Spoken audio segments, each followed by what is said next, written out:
एक स्वातंत्र्य सेनानी ज्यांनी आझाद हिंद सेनेची स्थापना केली असे आझाद हिंद सेनेचे संस्थापक नेताजी सुभाषचंद्र बोस यांचा आज जन्मदिवस।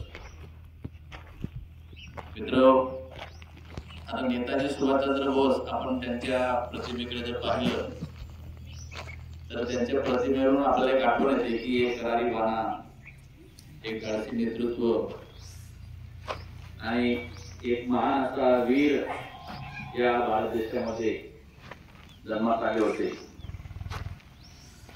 आता नाही की त्यांच्या अंगामध्ये नुसतं स्वातंत्र्य संग्रामाचे वारे होते असं नाही, तर त्यांचं शिक्षणही चांगल्या प्रकारे झालेलं होतं आणि शिक्षण चांगलं होऊन ते फक्त तेवढ्यावर थांबले नाही, तर त्यांच्या मनामध्ये नसांमध्ये त्यांच्या केसांमध्ये देश भावना आणि स्वातंत्र्याची भावना खूप होती।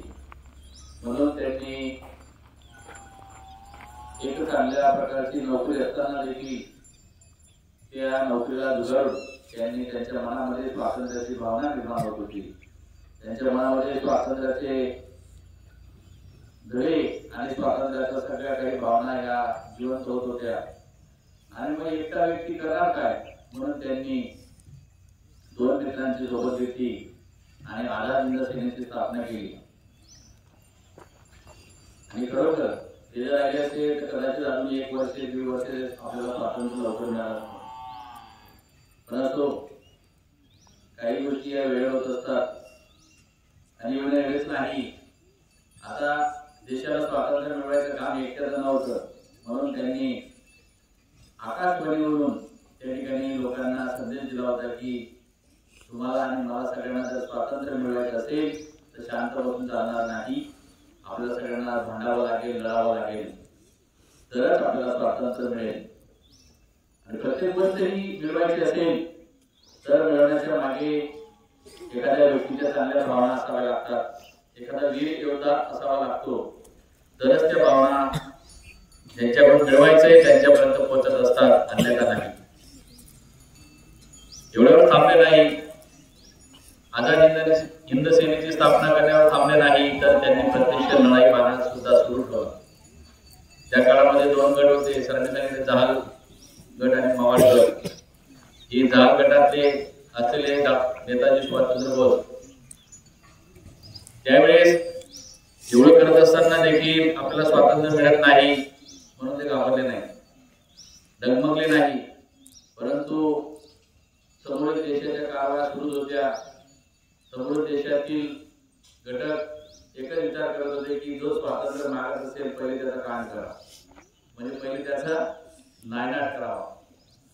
तर असं करत असताना विमानाच्या प्रवासामध्ये त्यांचा मृत्यू झाला असं थोडक्यात घोषित करण्यात आलं, परंतु त्याची डेट, त्यांचे जे शेव आहे, जी बॉडी आहे ती मात्र भारतात आली नाही। ही कदाचित गोष्ट आहे, कारण त्यावेळेस समोरच्या देशाचा मोठा पगडा होता आणि आपण स्वातंत्र्यात होतो आणि हे स्वातंत्र्यात असताना आपल्याला हे काही सर्व बघावयास मिळत होतं।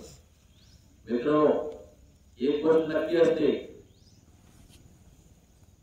एक जंगल असतं, त्या जंगलाला आग लागलेली असते आणि आग लागलेली असताना आता जंगलाला जर आग लागली तर विझवायचा कसा, परंतु एक चिमणी मात्र अशी असते की चोचीमध्ये एक पाण्याचा थेंब घेऊन त्या चोचीमधला थेंब ती त्या पेटलेल्या जंगलाला, त्या पेटलेल्या वणव्यामध्ये ती टाकण्याचा प्रयत्न करते, म्हणजे जेणेकरून त्या चिमणीला माहित होतं की माझ्या थेंबने जंगल थांबणार नाही, पेटलेला जंगल विझणार नाही, थांबणार नाही।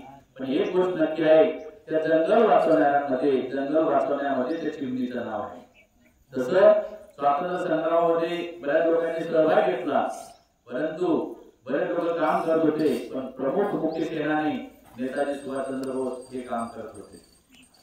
ते काही छोटे नव्हते, साधे नव्हते, शिकले होते, शरीरदृष्टी चांगली होती आणि त्यावेळेस त्यांनी परक्या देशाला हादरून सोडलेलं होतं आणि हादरून सोडल्यानंतर देखील आपल्याला स्वातंत्र्य मिळत नव्हतं।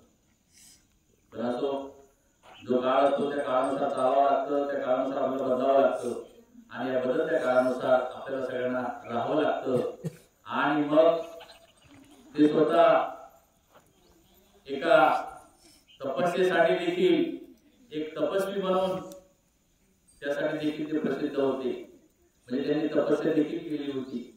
आपण म्हणतो की आता सध्या आपला महाकुंभमेळा 2025 चालू आहे.